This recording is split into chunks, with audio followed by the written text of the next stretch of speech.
할렐루야.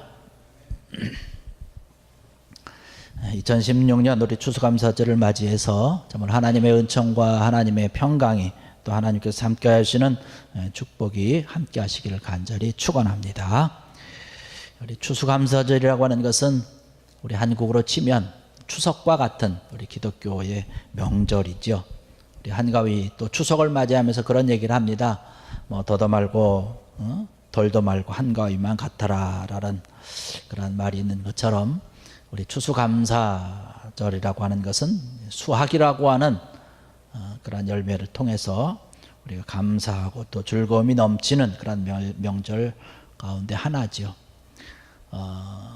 이런 얘기를 하다 보면 어떤 분들은 그렇게 합니다. 목사님, 올해는 참 어렵고 힘들었습니다. 뭐 특별히 감사할 것이 없는데요. 뭐 이렇게 얘기하는 그런 분들도 가끔씩 이렇게 만나보게 되는데, 뭐 경제적으로 어렵다고 그래서 뭐 혹은 우리가 선물을 주고받지 못했다고 그래서 또 뭐 절대로 우리가 주눅들 필요가 없다는 것이죠. 명절이라고 하는 것은, 명절에 누리는 그 행복이라고 하는 것은 어떤 돈이 있어서 되는 것이 아니죠. 돈이 많다고 해서 되는 게 아니고 내가 뭐 이렇게 했다 저렇게 했다 뭐 자기 과시 나타내고 이런 것이 아니라는 것이죠. 서로 사랑하는 것, 사랑하는 마음이 있으면 되는 거예요. 감사하는 마음이 있으면 그것이 명절의 기쁨이라고 하는 것이죠. 하나님께서 우리에게 추수감사주일이라고 하는 기독교의 큰 명절을 주심으로 인해서 하나님이 우리에게 주셨기 때문에 우리가 살아가는 그런 삶의 활력소를 얻는 것이고, 이런 시간을 통해서 우리가 하나님 앞에 또 감사할 수 있는 것이고, 우리가 충분히 하나님의 은혜 가운데 살아갈 수 있는 그런 힘을 충전받는 그 귀한 시간이 되는 것이죠.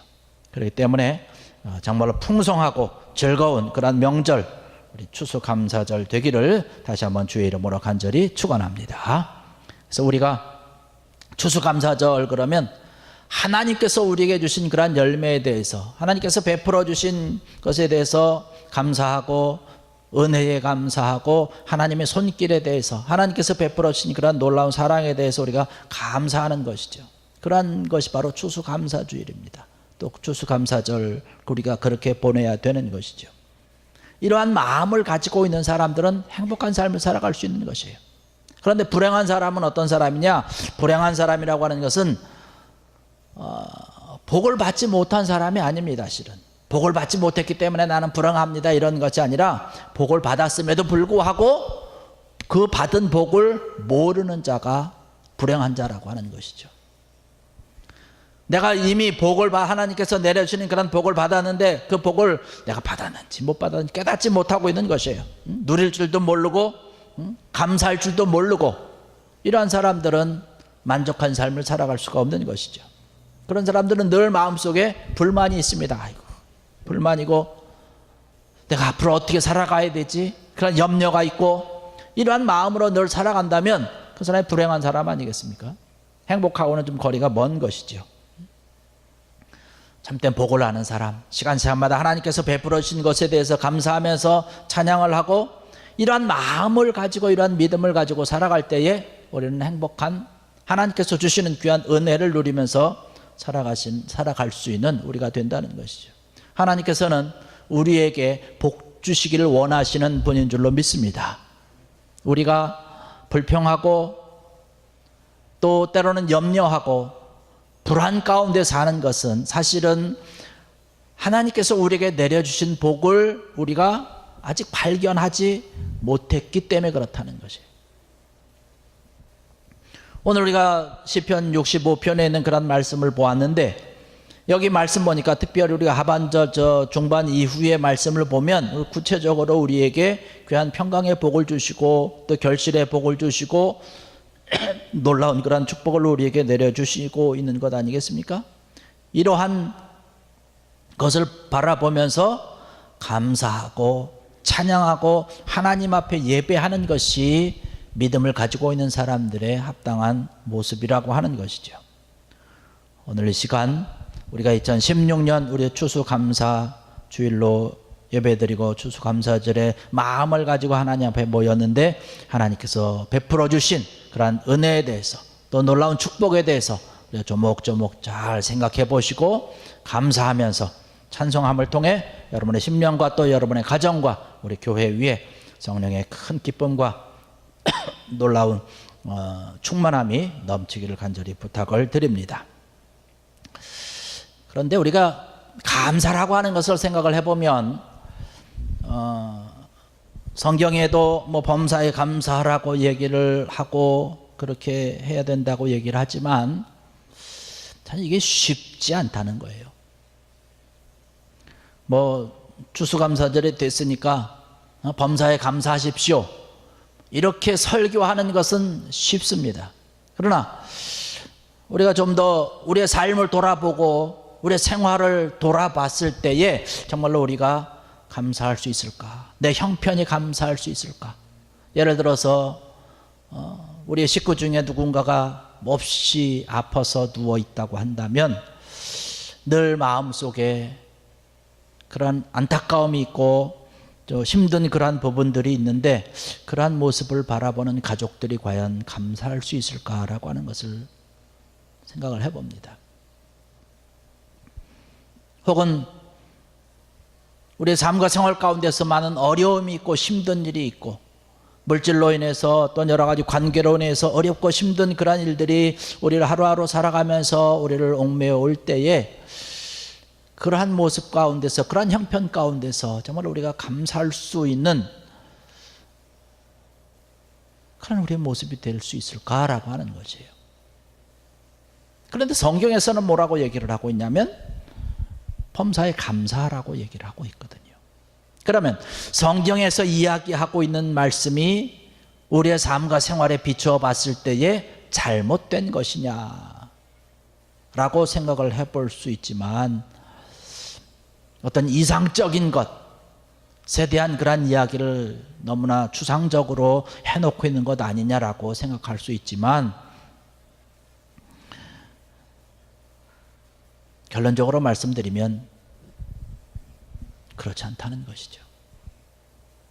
성경이라고 하는 것이 우리가 추구하고 있는 어떤 그런 이상적인 것, 어떤 우리가 감당할 수 없고 실행할 수 없는 그러한 것들만 쭉 기록된 것이냐? 그렇지 않다는 것이죠. 또 우리가 할 수 없는 그러한 것들이 기록되어 있다면 그 성경 말씀을 없애야 되느냐? 그렇지 않다는 것이죠. 하나님께서 우리에게 주신 말씀이기 때문에 이 말씀대로 실천하면서 준행하면서 살아가야 되는 것이죠. 우리가 왜 우리의 모든 삶과 생활 가운데 때로는 어려움이 있어도 때로는 힘든 일들이 있어도 왜 우리가 범사에 감사해야 되는지 성경에는 또 그 이유에 대해서도 여러 가지로 이야기를 하고 있거든요. 골로새서 3장 17절의 말씀 보면 그렇게 얘기를 합니다. 무엇을 하든지 말이나 일이나 다 주 예수의 이름으로 하고 그를 힘입어 하나님 아버지께 감사하라 라고 얘기를 하고 있습니다. 왜 우리가 범사에 감사해야 되느냐? 예수 그리스도 때문에 그렇다는 거예요. 예수님의 이름으로, 여기 말씀 보니까 무엇을 하든지 말이나 일어나 다 주 예수의 이름으로 하고 그를 힘입어 하나님 아버지께 감사하라. 예수님의 이름으로 하라고 하는 것은 예수님 때문에라고 바꿔도 우리가 생각할 수 있습니다. 예수님 때문에 우리는 범사에 감사해야 된다라고 하는 것이죠. 그렇지 않습니까? 우리가 하나님께서 우리를 사랑해 주셔서 예수님을 우리에게 보내주신 것이에요. 우리를 구원시켜 주시기 위해서 우리가 예수를 믿을 때에 우리가 구원함을 받습니다. 나의 죄를 위해서 짊어지신 그러한 십자가에 달려 돌아가신 것이죠. 내 모든 죄를 다 책임지시고 하나님께서 그 십자가에 달려 돌아가신 그러한 예수님을 삶 안에 다시 살리셨습니다. 그 예수님을 우리가 믿고 고백하기만 하면 우리가 어떠한 죄를 범했든지 간에 다 용서해 주시고 하나님께서 다 깨끗이 정결히 우리를 다 시켜주시고 하나님과 영원히 살 수 있는 그러한 길을 우리에게 열어놓으신 것, 이것 때문에 우리는 모든 일에 감사해야 된다는 것이죠. 그리고 주님께서 우리에게 말씀하고 있는 것이죠. 내가 세상 끝날까지 너희와 항상 함께 할 것이다 라고 말씀을 하고 있습니다.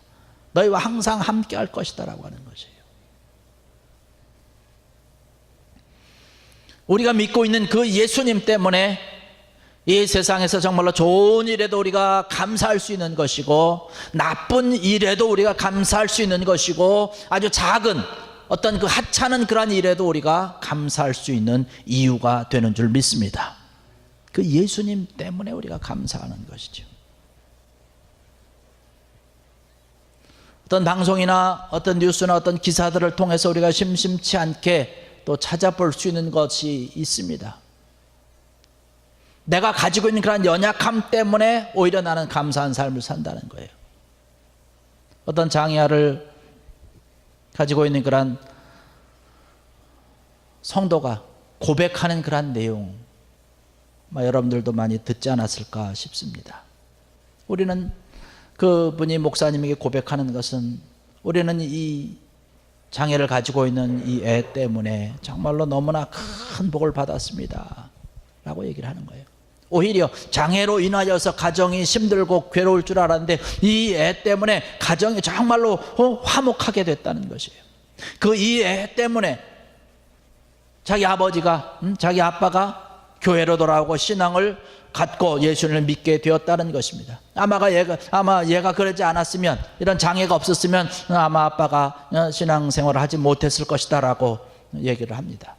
그러면서 우리가 이 애 때문에 우리가 지금 잘 사는데, 얘가 만약에 그러지 않았으면 우리가 교만한 그런 삶을 살았을 텐데, 이 애 때문에 하나님 앞에 나와서 늘 기도하고 이러다 보니까 우리가 교만하지 않고 겸손하게 심씀히 애쓰며 살아가고, 또 애를 통해서 세상에 어렵고 힘들고 고통당하고 있는 그런 사람들을 돌아보게 됐다라고 하는, 오히려 이 자녀가 하나님께서 우리 가정해 주신 정말로 놀라운 복덩어리라고 그렇게 고백하고 있는 그러한 이야기를 우리는 듣습니다. 예수님 때문에 우리는 범사에 감사할 수 있는 것이죠. 여러분, 이 지구상에도 얼마나 많은 사람들이 지금 고통당하며 살아가고 있는 줄 우리가 잘 알고 있는 것 아니겠습니까? 우리가 선교하고 있는 쿠바를 봐도 쿠바에 대한 이야기를 너무 자주 하는 것 같긴 하지만 거기 가서 보고 왔기 때문에 그런 것이죠. 간단한 예로 그들은 생활비가 한 달에 적게는 10불에서 20불, 30불 이렇게 되는 것 아닙니까? 우리와 비교하면 정말 우리는 감사한 것 아닙니까? 우리가 뉴스에서 보듯이 며칠 전에도 태풍으로 인해 가지고 고생하는 그런 이들이 엄청 많지 않습니까? 쿠바를 비롯해서 또 IT에 아주 태풍이 아주 직격탄으로 매추라고 하는 그런 태풍이 직격탄으로 거기 때려가지고 얼마나 많은 이재민이 생겼는지 몰라요. 지금까지도 죽은 자들이 많은데 이제 앞으로는 더 많이 수천 명이 죽을 것이다 라고 하는 그런 보고를 기사로 쓴 것을 봤습니다. 그 기사를 쓰고 있는 그 시간에도 이것도 다른 어떤 그런 지역은 연락이 두절이 됐기 때문에 제대로 파악할 수 없는 그런 임시적인 그런 보고라고 이야기를 하면서 앞으로 더 어려운 일들이 많을 것이다 라고 얘기를 하고 있습니다. 지금 이 지구상에도, 지금 이 순간에도 인간다운 삶은커녕 정말로 아주 끔찍한 삶을 살아가고 있는 그런 사람들이 얼마나 많이 있는지 모릅니다. 그런 것들과 우리가 비교를 해본다면 우리가 이만큼 살 수 있는 것, 당연한 하나님의 은혜인 줄로 믿습니다. 하나님께서 베풀어 주신 그런 은혜이기 때문에 그런 것이죠. 하나님께서 우리에게 베풀어 주신 것이 굉장히 많이 있어서 우리가 이러한 것을 생각을 하면서 우리가 감사해야 되는 것이죠. 하나님께서 우리의 가족이라고 하는 것, 또 우리의 가정이라고 하는 것을 주신 것 아닙니까?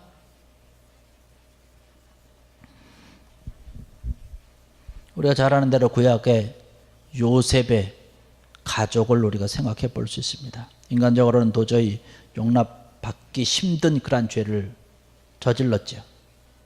평생 요셉을 그 형들이 사로잡아가지고 구덩이에 던져 넣고 또 그냥 노예로 팔아 넘기고 그랬는데, 하나님께서는 그러나 이 요셉을 이런 어려움과 시련과 연단과 그런 고통의 시간을 통해서 그의 나이 30에 30이 되었을 때에 그때 당시 최강국이었던 애굽의 총리로 세워주신 것을 바라볼 수 있습니다.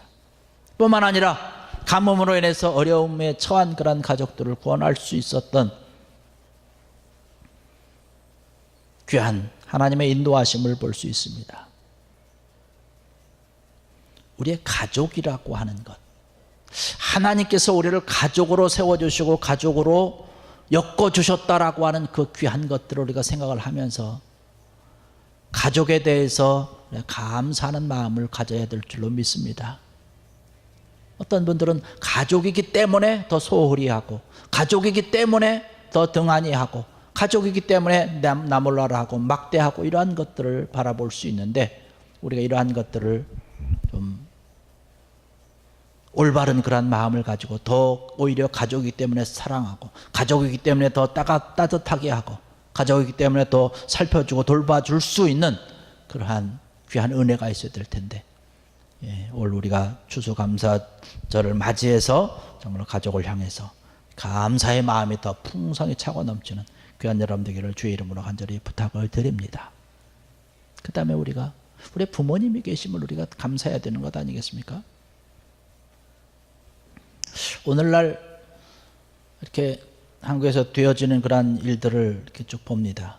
부모님에게 또 조상들에게 감사하자고 말을 하면 그때 분위기가 좀 그래서 그런지 부모가 먼저 잘하고 조상이 좀 훌륭해야 우리가 고마워할 것 아니냐라고 하는 그런 이야기를 우리가 가끔씩 듣습니다. 물론 부모의 책임도 있기는 하죠. 부모가 자녀를 잘 가르치지 못한 성경대로 효를 좀 가르치고 어떤 우리 조상들이 부모님이 가지고 있었던 그런 여러 가지 업적과 유업을 잘 알리고 그래야 될 그런 책임도 있지만은 우리의 부모님에 대해서, 우리 조상들에 대해서 조상 탓만하고 부모 탓만하는 그런 사람들에게 내일이라고 하는 것은 있을 수 없는 것이죠. 흔히 요즘 얘기하는 대로 나는 뭐 흙수저니 금수저니 뭐 이러한 이야기를 많이 하고 있습니다. 나는 금수저로 금수저를 가지고 태어나지 못했기 때문에 뭐 나는 출세할 수 없다. 나는 흙수저이기 때문에 뭐 이런 이야기들을 많이 합니다. 누군가 뭐 좀 잘하면 아유 그 사람 뭐 본래 가지고 있는 게 많았던 금수저를 물고 태어났기 때문에 저렇다라고 서로 비판하고 이러한 얘기를 하는 것을 바라볼 수 있습니다. 여러분, 부모님이 살아계신 것, 그것만도 여러분 가지고 감사할 수 있는 귀한 여러분들 되시길 바랍니다. 부모님이 돌아가시고 나면 효를 다 할래도 할 수가 없는 것이에요. 안타까운 것만 많이 생각이 납니다. 그러한 것들을 위해서 생각을 해야 되죠. 저도 부모님이 다 돌아가셨는데, 아버님은 뭐 갑자기 이제 수술을 하시고 나서 갑자기 깨어나지 못하셔서 바로 돌아가셨습니다. 마지막 본 게 제가 캐나다 와서 2000년 캐나다 와서 그해 10월 달에 캐나다로 오셨어요. 그래서 잠깐 계시면서 마지막 살아생전 그때 뵀습니다. 그래서 가시면서 저희 아버님이 본래 이렇게 살갑게 하시는 분이 아닌데 가시면서 저를 꼭 안아주시더라고요. 아버님이 안아주신 거는 제 기억으로는 처음이었던 것 같은 생각이 들 정도로 그렇게 하시면서 가셨습니다. 그리고 그 다음 해 돌아가신 거예요. 바로 그 다음에 시작이 되면서 돌아가셨는데, 그러니까 그런 것들이 내가 좀 더 부모님이 가까이 갔으면, 좀 더 이렇게 했으면 어땠을 거라고 하는 그런 생각이 나고, 우리 양 집사님도 얼마 전에 우리 그 양광석 목사님께서 돌아가셨지만 그러고 나서 말씀하시는 게 좀 더 이렇게 할 수 있었을 텐데라고 하는 생각, 그런 말씀을 가끔씩 하시더라고요. 저희 어머니도 병원에서 계시면서 마지막으로는 호흡기도 끼고 정신이 오락가락 하시면서 병원에 계셨는데, 저는 캐나다에 있고 저 어머니는 애틀란타에 계셨습니다. 조지아 애틀란타에 계셨는데 병원에 몇 개월간 계시면서 지금 생각하는 것은 저를 그렇게 찾았다고 그러는데 제가 이렇게 많이 가뵙지를 못한 것이 마음에 좀 남고 그렇더라고요. 그렇기 때문에 우리가 부모님이 살아계신 것에 대해서 우리가 또 감사해야 되지 않을까. 부모님이 살아계신 것만으로도 우리가 감사해야 되는 그러한 것이죠. 부모님에 대한 감사가 넘쳐나고 또 자녀들에 대한 그런 감동이 피어나는 그런 귀한 가정을 우리가 만들어 가야 될 줄로 믿습니다. 또한 아울러서 우리가 감사해야 되는, 우리 하나님 앞에 감사해야 되는 것이죠. 예수님으로 인해서 감사하고, 하나님으로 인해서 감사하고, 하나님으로 인해서 우리가 여러 가지 것들에 대해서 감사하면서 정말로 성경에서 우리에게 말씀하여 주신 대로 범사에 감사하는 그러한 귀한 마음과 그러한 믿음이 있을 때에 우리는 하박국 3장 17절과 18절에 나오는 그런 말씀과 같은 고백을 할 수 있을 것입니다. 거기 말씀 보면 그렇게 얘기를 합니다.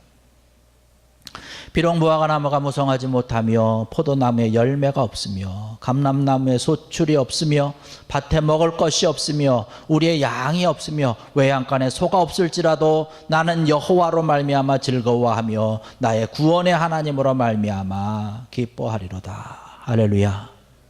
이러한 하나님으로 인하여서 나는 기뻐하고 감사한다라고 하는 거예요. 불신자들은 하나님 때문에 감사하지 않습니다. 그러나 우리 믿는 사람들은 하나님으로 인해서 범사에 감사함으로 주님을 영원롭게 하고 하나님을 정말로 하나님의 구원을 맛볼 수 있는 그런 우리가 되어야 되는 것이죠. 시편 50편의 말씀 보면 그렇게 말씀하고 있습니다. 감사로 제사를 드리는 자가 나를 영화롭게 하나니 그의 행위를 옳게 하는 자에게 내가 하나님의 구원을 보이리라는 말씀을 하고 있습니다. 우리가 하나님을 향해서 최대의 감사는 뭐냐? 바로 우리 마음과 뜻과 정성을 다해서 드리는 예배며 주님의 말씀을 실천하는 것이 하나님을 가장 기쁘시게 하는, 하나님의 은혜를 받고 하나님의 사랑을 받은 우리들이 하나님 앞에 드릴 수 있는 최대의 감사라고 하는 것이죠. 이 감사의 예배가 늘 우리의 모든 삶과 생활 가운데서 솟아올라서 하나님 앞에 늘 영광 돌리는 귀한 여러분 되기를 주의 이름으로 간절히 축원합니다. 하나님께서 우리에게 베풀어 주신 귀한 것들을 여러분 생각을 하면서 정말 이번 추수감사절을 맞이해서 사랑하는 그런 가족들에게 감사하시고 또 부모와 자녀들에게 감사하고 하나님 앞에 감사하셔서 정말로 즐거움이 차고 넘치고 풍성한 은혜의 복, 오늘 우리에게 말씀으로 주신 그러한 귀한 은혜의 말씀의 복들이 여러분의 가정과 여러분의 심령 가운데 차고 넘치는 귀한 여러분들 되시기를 주의 이름으로 간절히 축원합니다. 기도하시겠습니다.